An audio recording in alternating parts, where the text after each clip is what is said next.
Nós vamos começar a nossa aula agora sobre perdão, do livro Manual Prático do Espírita, o capítulo 31. E Ney começa esse capítulo também do Evangelho segundo o Espiritismo, e ele diz assim: Espíritas, não esqueçais nunca que tanto por palavras como por atos, o perdão das injúrias não deve ser uma expressão vazia, né? Que a gente fala, eu te perdoo, mas eu nunca mais quero te ver. Se você me encontrar na rua, atravessa para o outro lado, né? Então isso é uma expressão vazia, você não perdoou, né? Ele continua, né? Esquecei o mal que vos tenho feito e não penseis senão numa coisa, no bem que podeis fazer. Então ele tira esse pedacinho lá do Evangelho segundo o Espiritismo e traz e começa. E aí eu fui lá e me lembrei de um simpósio, Perdão e Auto-Perdão, do Divaldo Pereira Franco. E ele nos esclarece a diferença na psicologia e na visão ideológica, religiosa, Divaldo chama de espiritista. E ele fala assim: sempre ouvimos dizer que perdoar é o ato de esquecer o mal que nos foi feito.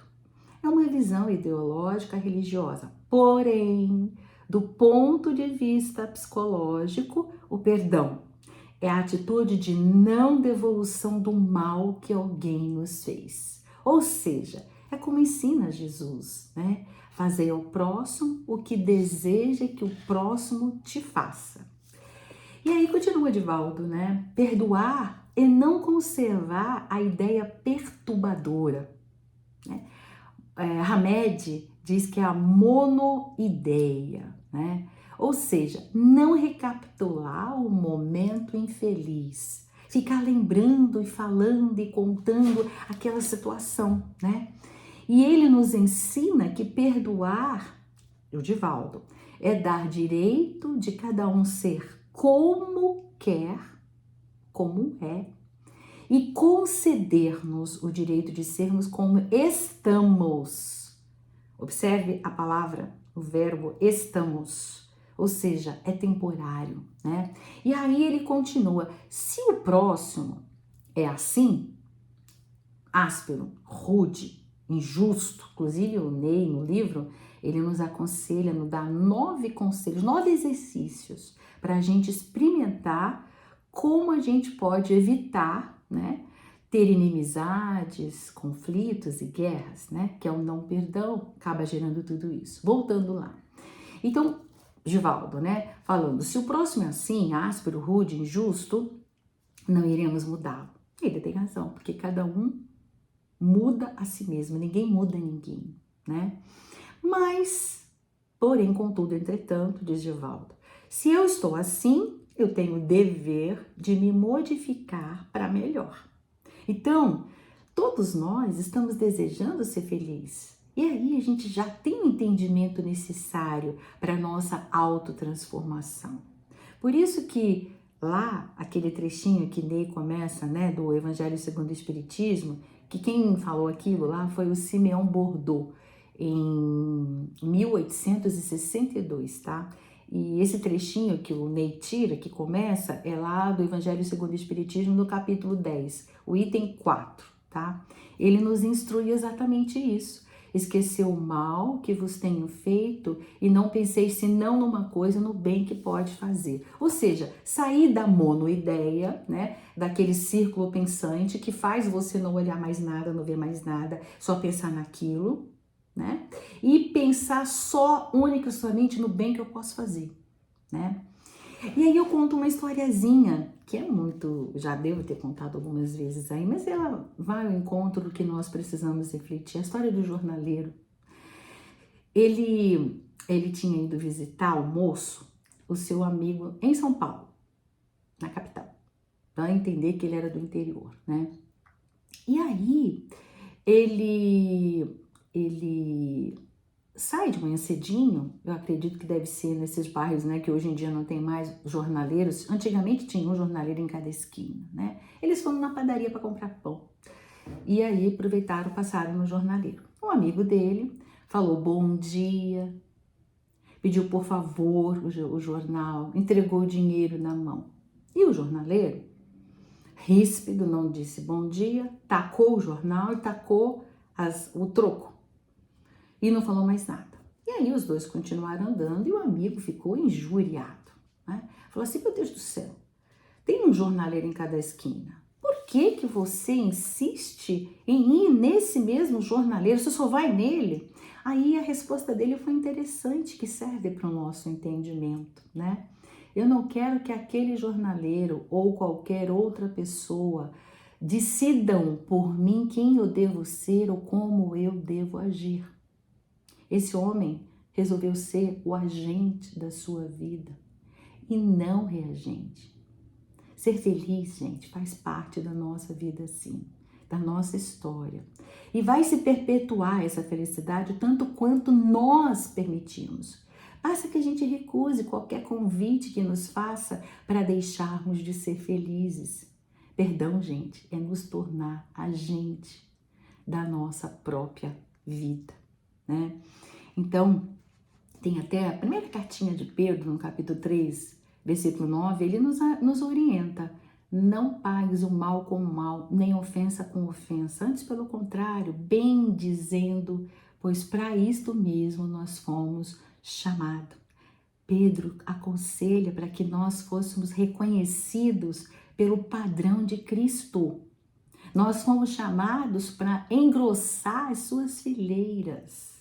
Então, o perdão faz parte disso. Não reagir, como diz o Divaldo, né? É não retribuir o mal com o mal, como diz Pedro nessa carta. Porque nós fomos chamados para engrossar as suas fileiras, certo? Estamos aqui a cada semana, permitindo que Jesus nos domine por dentro. Emmanuel, no Pão Nosso, nos lembra que amarguras, perseguições, calúnias, brutalidades, desentendimentos são velhas figurações que atormentam as almas na terra. Mas, a fim de contribuir na extinção dessas coisas, é que Jesus nos chama para engrossar as suas fileiras, né? O cristão, gente, é um ponto vivo de resistência ao mal. Onde quer que nós formos posicionados pelo amor de Deus, pelo amor do Pai, nós precisamos ser esse ponto de resistência. Alguém gritou, berrou, xingou, foi bruto, foi injusto, né? Foi agressivo. Você pode silenciar, né? Você pode deixar para conversar amanhã, depois que os ânimos já se arrefeceram, já abaixou. Agora a palavra não deu certo, mas já amenizou, né? Aqueles ímpetos da gente, já amenizou, já acalmou. Aí você já conseguiu racionalizar os seus sentimentos para você ter uma boa palavra. Nós fomos chamados para engrossar as fileiras que seguem o Mestre Jesus, né? A resistência ao mal.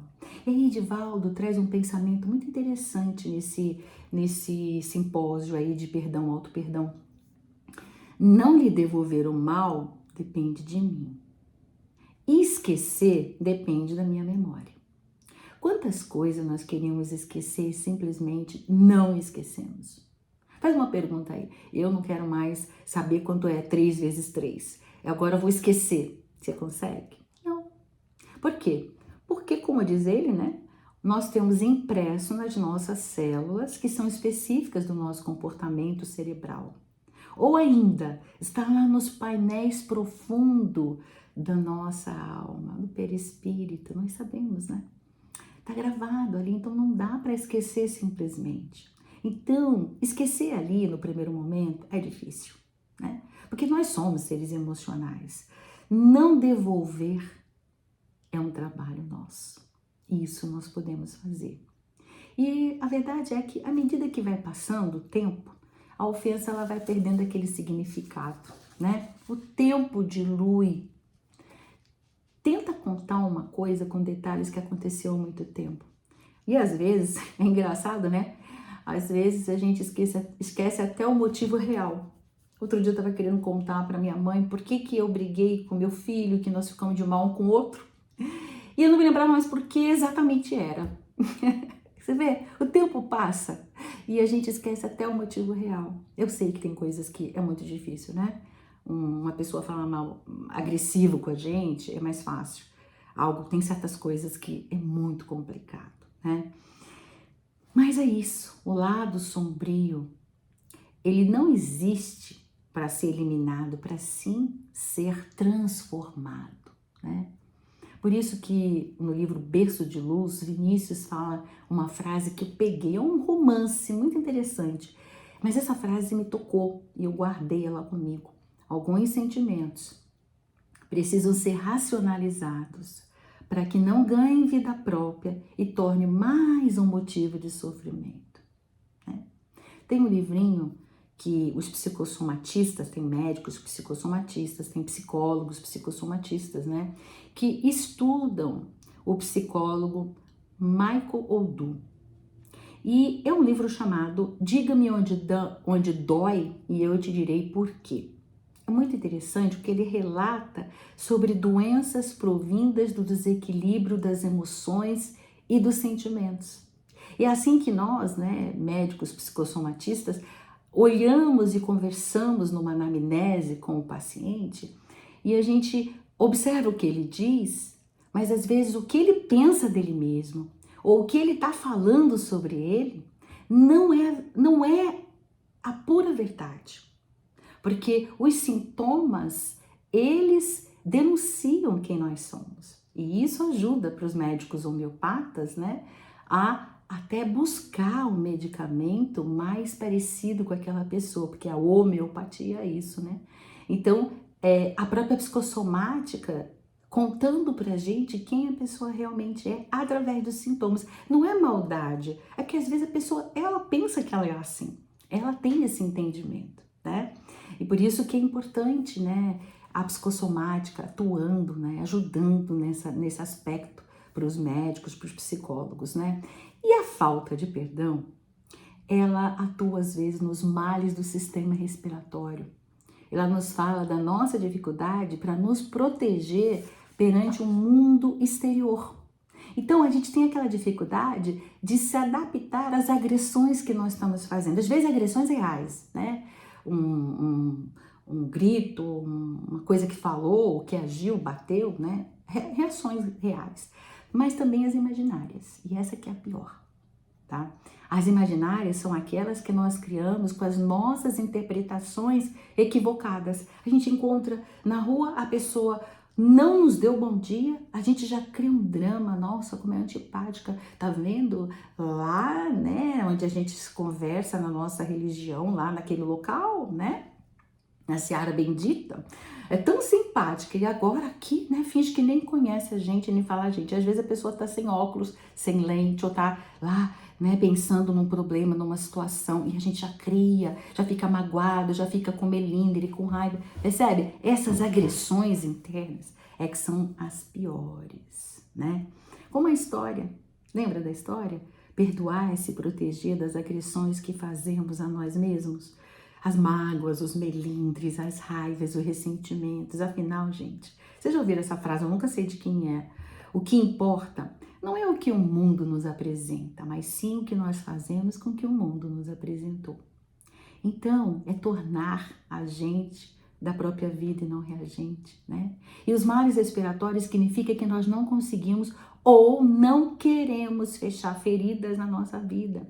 E dessa forma, esses sintomas falam, denunciam as nossas eventuais tristezas, ressentimentos e rancores. Males do fígado, sabe o que quer dizer? Que a gente reage sempre com cólera. A emoção principal é cólera.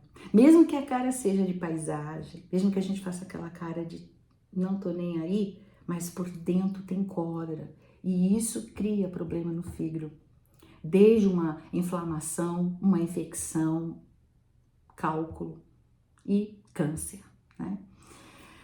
A cólera, diante das solicitações da vida, é a forma que a gente reage e aí a gente tem malha no fígado, malha no intestino grosso, né? Retemos as coisas, ficamos lá com constipação, às vezes 5, 7, 8 dias, impedimos aquilo de partir, né?